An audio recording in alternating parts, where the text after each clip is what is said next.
the rain. Over 3,000 livestock have succumbed to floods, leaving the residents calling for aid from the government. Tumepata pigo kubwa kwa sababu mifugo yetu imekufa, shamba zimepotea, mbebwa na maji, watoto wetu wamekosa kwenda shule, na tungeomba tupate msaada kutoka kwa serikali yetu kuu kuhusu jirani yetu, aonyeshe maji nje kwa sababu imetuadhiri sana.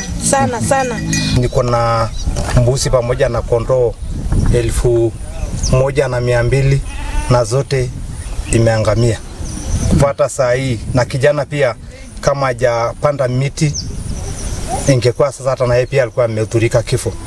Kwa hivyo mimi pia naomba serikali msaada, maana pia hata niko na watoto wa shule, hata jana pia alikuwa amerudishwa shule sukuli. Mimi pia alikuwa sioni njia ambayo alikuwa anaweza saidi, maana hata ni hizo ni mfugo ndio ambao alikuwa anaangalia, ndio shamba yangu, ndio mhitaji yangu. Kwa hivyo mimi pia naomba serikali aniangalie, maana mfugo yangu zote 1,200 imepotea.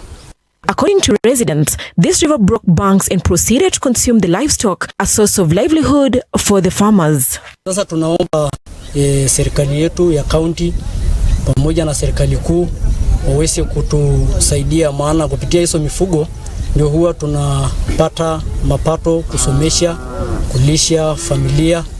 Sasa wakati tulipopata hiyo pigo, sasa hii tunaona kabisa kwamba tumefika mahali pa mwisho. Tunaomba tu serikali yetu waweze kutusaidia.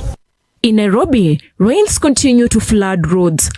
Motorists blame the perennial flooding challenge on poor drainage of the capital, while others point fingers on the construction work of the expressway. In light of recent floods along Uhuru Highway and Mombasa Road, the Nairobi Expressway project team dispatched a team to open up the drainage in the affected areas. Hundreds of residents from Mukuru kwa Njenga were forced to pitch tents following the heavy downpour. According to meteorological report, over 15 counties will continue to receive pockets of rain this month. Early this week, we released the December outlook. And in that December outlook, we indicated that the first week of December, we are likely to see these, localized storms of heavy rainfall in most parts of the country. And that has actually been happening in the last few days. And this is attributed to,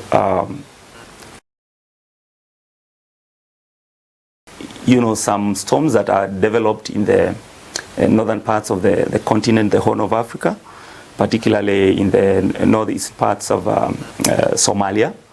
And this storm kind of was the trajectory, it was moving southwards, from the north coming towards the equator. And actually, when we started seeing the heavy rains in northeastern Kenya, which had been dry for a long time, and parts of the coast, it was because of this particular storm which was coming now from the north going southwards. However, we expect that that would kind of fizzle out or dissipate as we move towards the end of this week, where we are now. As we move towards the weekend, we expect dry conditions again to resume. There are only some pockets of South Central Rift Valley and the Lake Basin, Lake Victoria Basin, and parts of Western Kenya. Those are the areas we expect now to continue perhaps experiencing moderate rainfall as we move forward. The heavy rains continue to expose poor drainage system despite the country having millions to cater for such calamities. Densely populated areas are considered at risk of flash floods.